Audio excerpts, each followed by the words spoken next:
Ce midi, je me trouve à la maison chez Doris. Et derrière moi, en ce moment, il y a une soixantaine de femmes qui dînent, qui prennent le dîner de Noël. C'est un moment important pour elles. Il s'agit de femmes qui vivent soit d'itinérance ou dans une situation de précarité. Je me suis dit, bien là, arrête de broyer, t'apitoyer sur ton sort parce que tu es tout seul à Noël. Va faire un petit quelque chose, là. Sors un peu, va voir du monde. Moi, j'ai été itinérante 13 ans dans Hochelaga-Maisonneuve. J'ai fait la prostitution.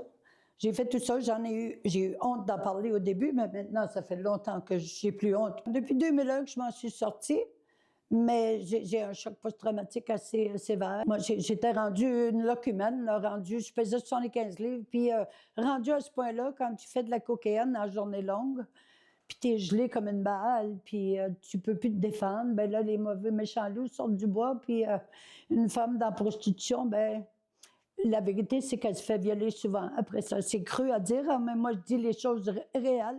Grâce à l'organisme, elle vit maintenant dans un logement subventionné. Il y a des fois que je vais me coucher et que je caresse mon oreiller comme si c'était ma meilleure amie.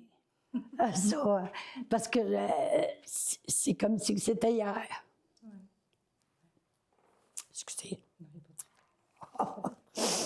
Pour la plupart de nos femmes, c'est le moment de l'année qui est quand même difficile. C'est un moment où il y a des souvenirs, c'est un moment où il y a des joies. Puis dans la grande joie, nos femmes peuvent être de temps en temps en situation d'isolement puis de difficulté. Puis pour nous, c'est le moment de démontrer qu'elles sont réellement importantes. Bien, moi, ça brise mon isolement. Je trouve l'épicerie, elle a augmenté, c'est fou, là. Alors, à tous les mois, on a 40 nouveaux visages. Ces 40 nouveaux visages-là ne sont pas tous en situation d'itinérance. Ils sont en situation de précarité. La première des choses, souvent, les gens ont faim. Chez Doris offre 3 repas par jour. Et la maison Fulford est appelée à être transformée d'ailleurs au cours de la prochaine année et demie. On va y aménager aux étages une vingtaine de chambres transitoires. Parce que l'on va avoir la première maison de prévention.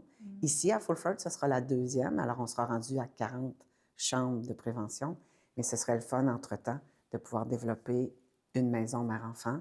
On a un grand rêve de trouver des partenaires ou un partenaire qui nous fournirait un environnement physique. Alors, c'est peut-être que la magie de Noël n'a pas fait son effet là-dessus cette année, mais peut-être l'année prochaine, on aura des belles nouvelles. On verra bien. On verra bien. Je le lance à toutes les fois que j'ai la chance. Puis il faudrait, cette année qui s'en vient, que je me pousse plus dans le derrière, comme on dit, me donne une poussée pour faire plus, là, pour aller sortir plus. À Montréal, Véronique Dubé, pour Nouveau Info.